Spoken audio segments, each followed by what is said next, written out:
Okay, Shalom, giving all praises to Yahweh, Bahashem, Yahweh Shah, Bahashem, Rakah Kwadash. Double honors to the apostles, the bishops, and the elders of Great Millstone, and salutation to you Akim out there that pushes word in truth and in sincerity. You know, during my journey in this truth, I've been in public places where people will approach me and call me by my Hebrew Israelite name. They be, yo, hey, Yahweh, what's going on? And I'm looking, I be like, what the hell? And they kind of find out they watch my videos, or I've been in situations whereas the people that all watch your videos, keep up the good work, they ask you questions. Sometimes you could be at camp and it could be an individual that work on your job with you that may see you out there, whether you holding posts, whether you on camera, whether you speaking, they may run across that camp and see you. And their whole attitude and their whole demeanor change towards you.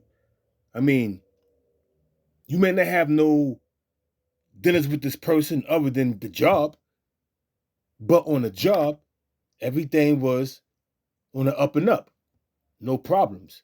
But once they see you in that camp with your garment on, they don't say that, but their whole attitude changed towards you. And now you got a dilemma because this person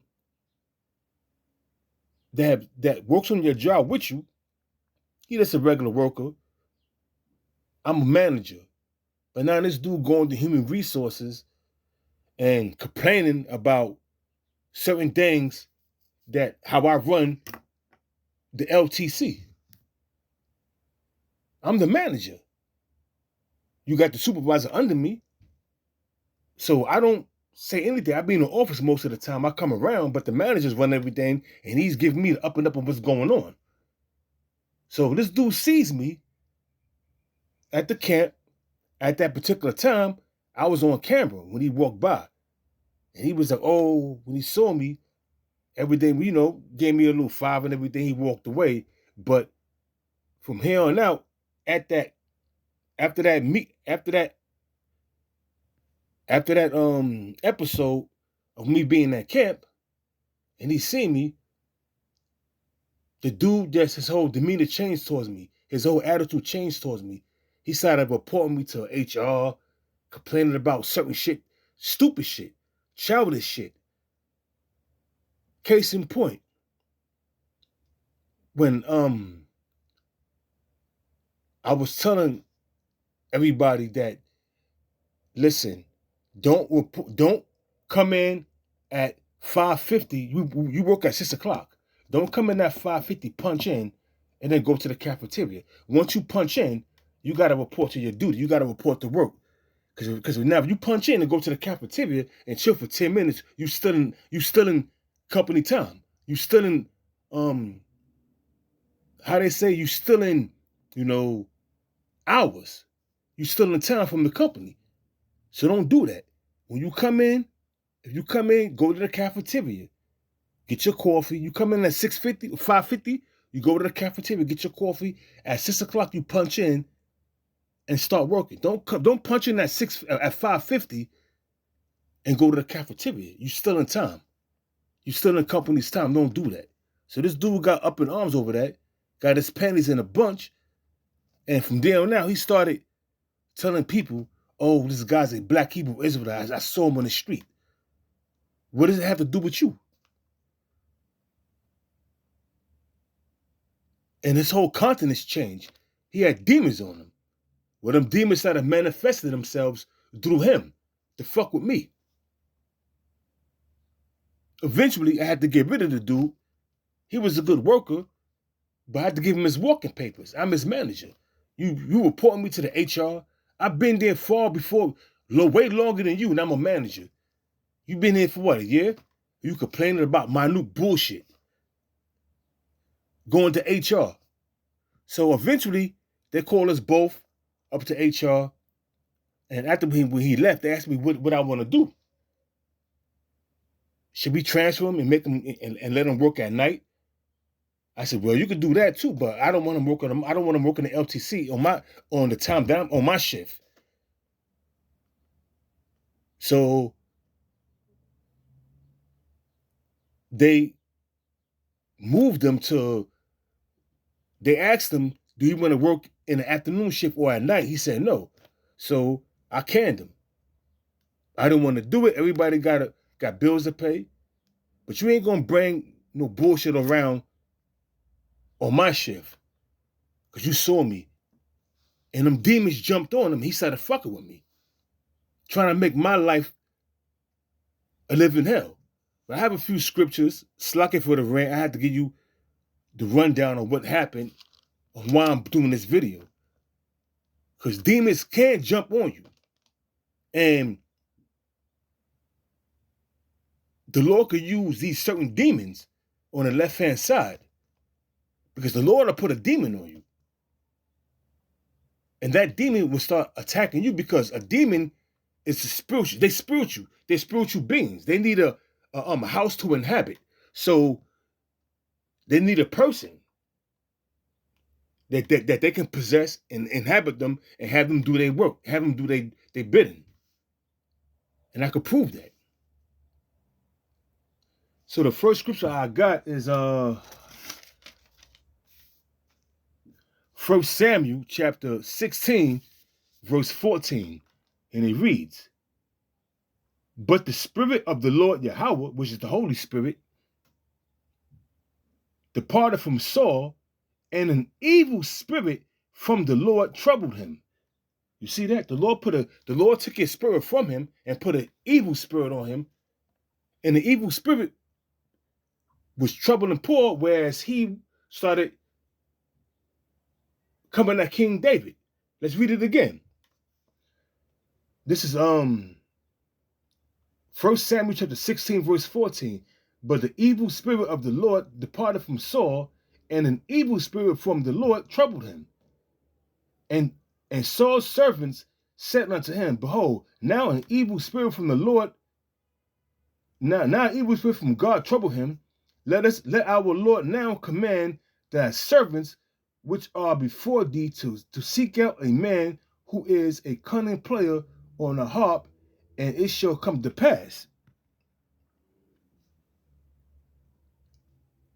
when the evil spirit from the Lord, from God, is upon thee, that he shall play with his hand, and thou shalt be well. Because when you go to classical music like Beethoven, and other, people that play that's well endowed in classical music, it soothes your spirit. Like jazz, it soothes your spirit. So they were seeking out a man that could play the harp, and it will soothe King Saul's spirit.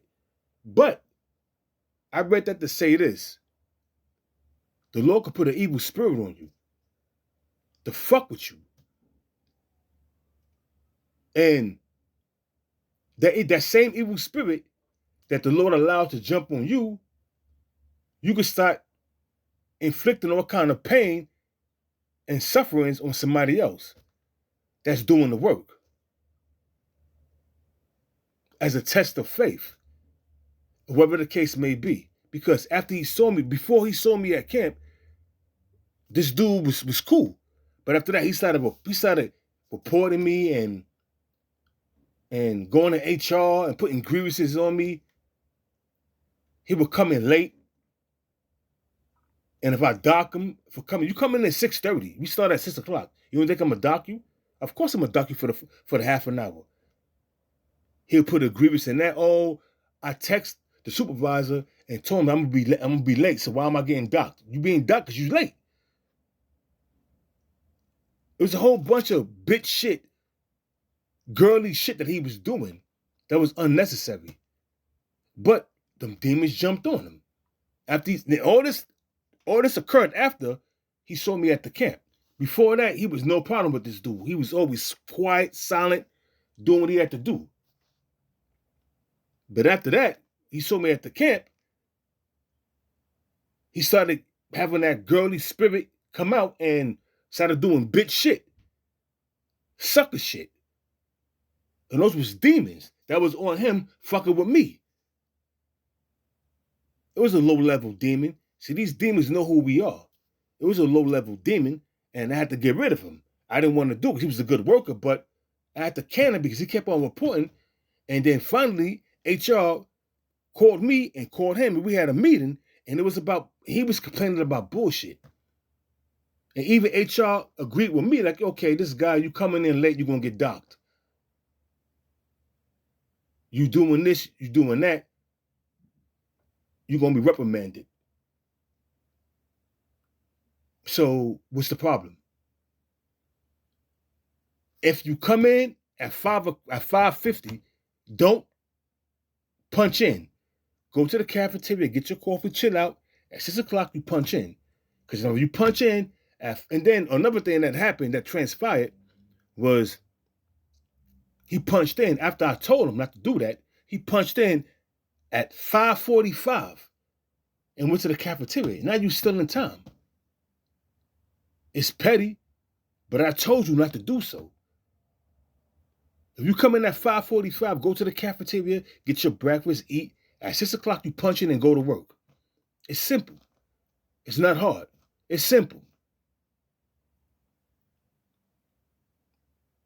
But the Lord put that spirit on him to do that to me. After he saw me at the camp, because before that he was cool. Young cat, no problems. But after the camp, he started doing bitch shit. And the Lord put that spirit on him, which was a demon. I'm going to read it again. 1 Samuel chapter 16, verse 14. But the spirit of the Lord departed from Saul, which was the Holy Spirit, and an evil spirit from the Lord on the left-hand side troubled him. That's what happened. After he saw me at the camp, the Lord put that spirit on him to come at me, to fuck with me, to make my time on the job a living hell till I had to can him. Because he didn't want to, he had the opportunity. Don't work, change your hours from the afternoon or even at night, but he didn't want to do so. So I got rid of him. Have a good life. So who won? All that shit he did got himself canned. And I didn't want to do it, but hey, them demons was on him heavy after he saw me at the camp. And to prove that the Most High controls both sides of the spectrum, this is 1 Kings chapter 22, verse 19. And he said, "Hear thou therefore the words of the Lord. I saw the Lord sitting on his throne, and all the hosts of heaven standing by him." The hosts of the heavens, the armies of the heavens, on the left-hand side and on the right-hand side. The Lord controls both sides. And this is going to prove it right here. Let's read it from the top again. 1 Kings chapter 1, verse 19. Chapter 1, Slakia. 1 Kings 22, verse 19. And he said, Hear thou therefore the words of the Lord.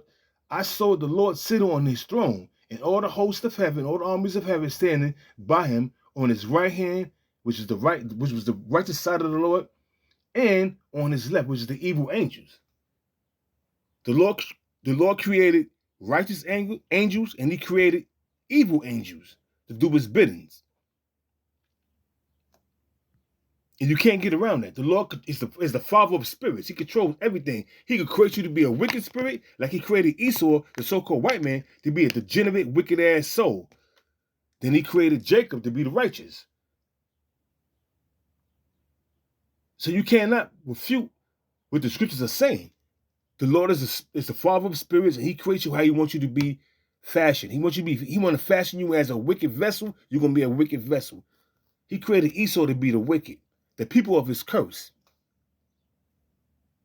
But the Lord could put an evil spirit on a Jake as well. Look at all these niggas out here sagging their pants, being demons, selling drugs, gang banging, committing adultery. Those are all demons, foul demons. Being moles, changing your identity from a man to a woman or from a woman to a man. These are all demons. And guess what? The Lord allowed them demons to jump on you. You could be a man in the truth, fall out the truth. Now you got demons on you. More demons than you had when you first got in the truth. You had one demon on you. Now you got 8 demons on you.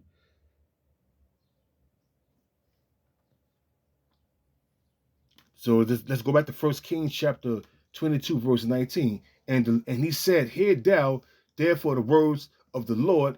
I saw the Lord sitting on his throne, and all the host of heaven standing before him, on his right hand and on his left. And the Lord said, who shall persuade Ahab?"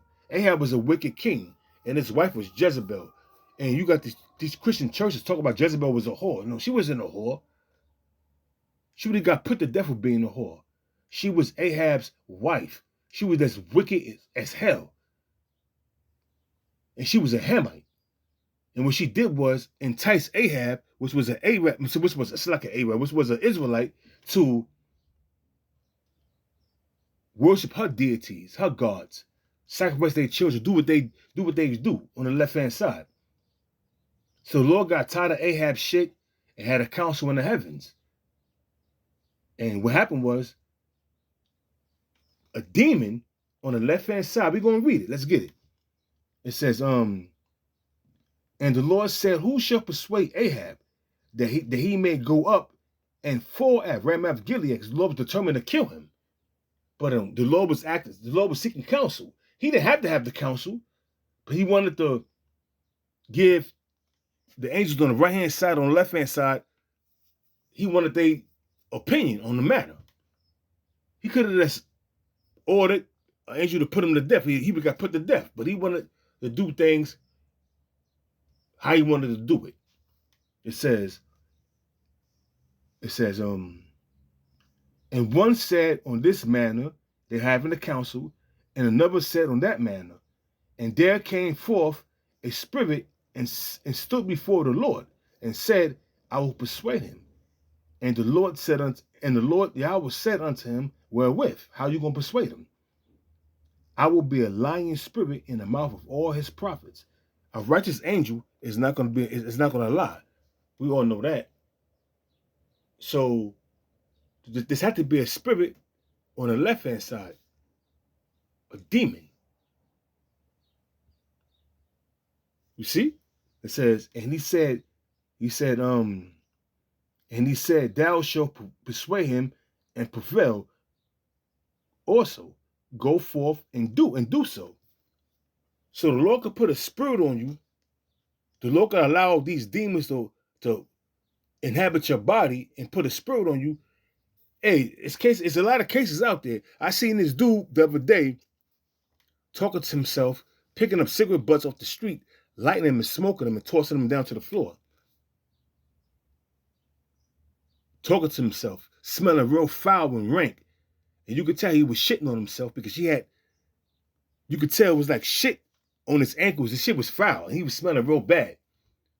He was in front of the fish store asking for change and mumbling and laughing to himself, talking to himself, holding a conversation to himself. But I knew there was a demon on him. I said, dude got demons on him. So I wanted me some salmon, some steamed salmon. I had to go into the fish store. So he was like, hey man, do you think you could give me some money? I need some money. I need some fucking money. So I looked at him and I didn't say nothing. I knew you could look in his eyes, see he had demons on him.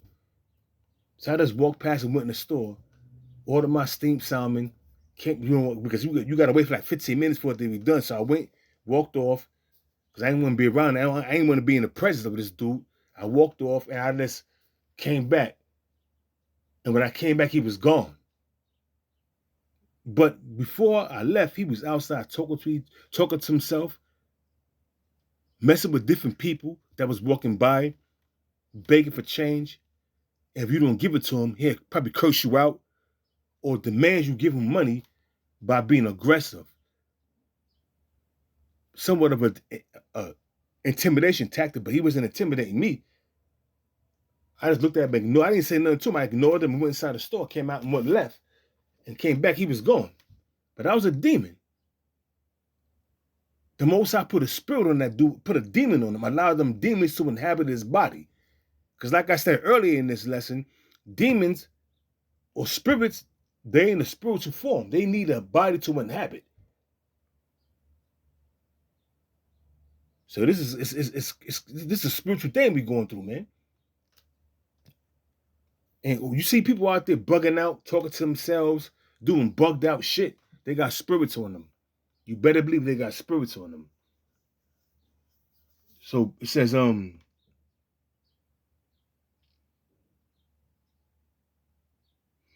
verse 22, 1 Kings, verse 22, verse 20, 1 Kings 22, verse 22. And the Lord said unto him, wherewith? And he said, I will go forth and be a lying spirit in the mouth of his prophets. And he said, thou shalt persuade him and prevail. Also, go forth and do so. Show you that the Lord controls both sides. The Lord allowed that demon to jump on all the Ahab's false prophets and prophesy to him lies. So he can go down to Ramoth Gilead and get his ass handed to him. And that's exactly what happened. And the Lord required a spirit. The Lord knew everything he was going to do. He just wanted a counsel. I mean, we cannot comprehend the ways of the Most High and how he does his and how he moves. He could have just ordered a hit, but he wanted the counsel. See what these angels on the right hand and the left hand side are going to come up with. Being creative, so to speak. This is more proof that the Lord could put an evil spirit on you. This is Psalms chapter 78.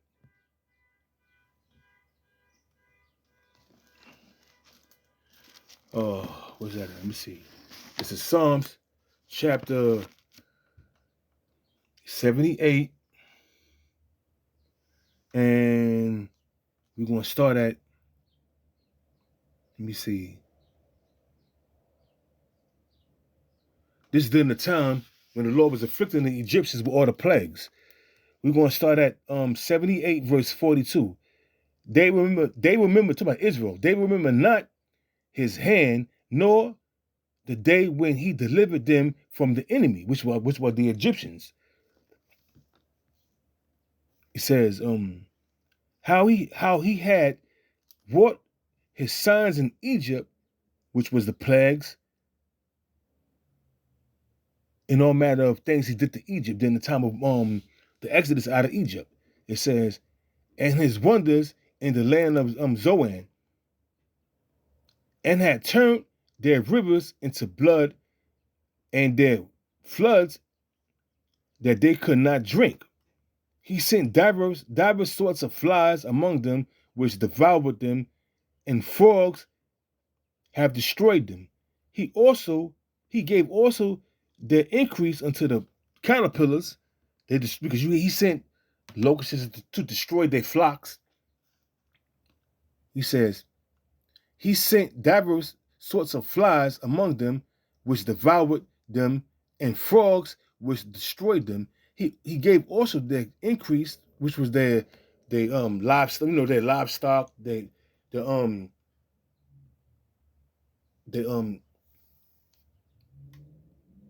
what's the word I'm looking for? The livestock, and also their vegetation over to the caterpillar, and their labor unto the locusts, because the locusts destroyed their greenery, their vegetation, and everything. Because locusts, when they come, they destroy everything in their path.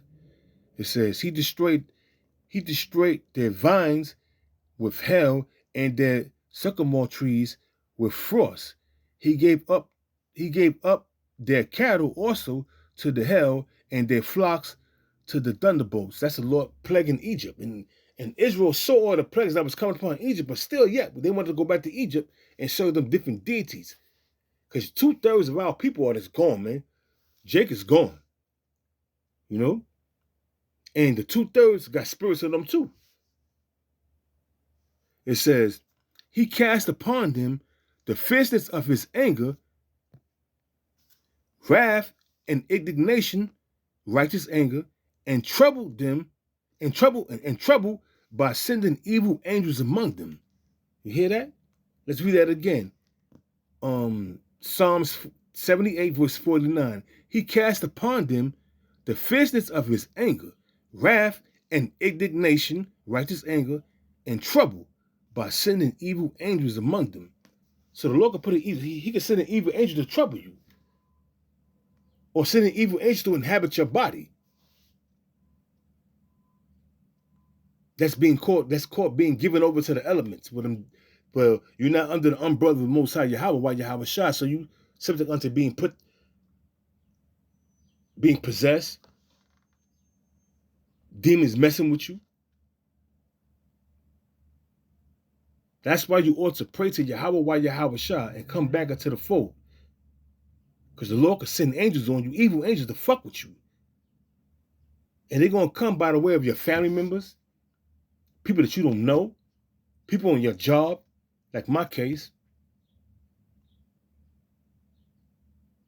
And you got to persevere and let's go through the emotions that you're going through. You know what I mean? Hey, man, but you know what? We all know that this is a spiritual thing and we messing with spirits in high places, and we just got to pray to the Lord. Fast if you have to. Pray to the Lord and seek protection and guidance, because we're going to need it in the times we're approaching. This is Ephesians chapter 6, verse 10. Finally, my brethren, be strong in the Lord Yahweh and in the power of his might. Put on the whole armor of the Lord Yahweh. The whole armor is his truth. The truth. The laws, the statutes, and the commandments to the best of your ability. Observing high holy days. Doing that which is right in the eyes of the Most High. That's the whole armor. It says, put on the whole armor of Yahweh, that ye may be able to stand against the wiles of the devil. For we wrestle not against flesh and blood, but against principalities, against powers, against the rulers of darkness of this world. That's going into the international bankers and them serving the Lord on the left-hand side, worshiping these different demons that the Lord allowed them to worship, that the Lord Yahweh is allowing these different demons to bless Esau and the rest of the higher ups in this world. But also, when you're walking in this, and when you're in this faith, and you walk and you're doing the right thing, you're gonna have demons that's gonna approach you and fuck with you. You may have things. It may be your woman. It may be a family member, a co-worker, or a total stranger. You just gotta use discernment and think for them and separate yourself from them people. That's the bottom line, man. It says, verse 13. Wherefore take unto you the whole armor of Yahweh, that ye may be able to withstand in the evil day. That evil day is coming. That's why you got to have the whole armor of the Lord Yahweh while Yahweh Shah. Because that evil day is coming. That evil day is Jacob's trouble. That evil day is approaching fastly. It's not around the corner no more. It's a few feet away. It says, and having done all to stand therefore, having your lions girt about you with truth, and having on the breastplate of righteousness. That's right, man. You got to have on the breastplate of righteousness. Because these demons going to come at you. These spirits going to come at you. And they're using people to do so. So you got to be extra careful, be circumspect, and be on point. Because you got spirits out there, and they will get and they will come at you if you allow them to. You can't give place to these spirits. You got to think for people. This is a quick lesson. Things that was going on, things that I've seen in the streets and on my job. Just want to bring out a few scriptures. The Lord can put an evil spirit on you that will trouble you, because the Lord deals with both sides. He controls both sides. So with that, I'm going to give all praises to Yahweh, Bahashem, Yahweh Shah, Bahashem, Rakak Wadash. Double honor to the apostles, the bishops, and the elders of Great Millstone. And salutation, you Akamite that push his word in truth and in sincerity. Shalom.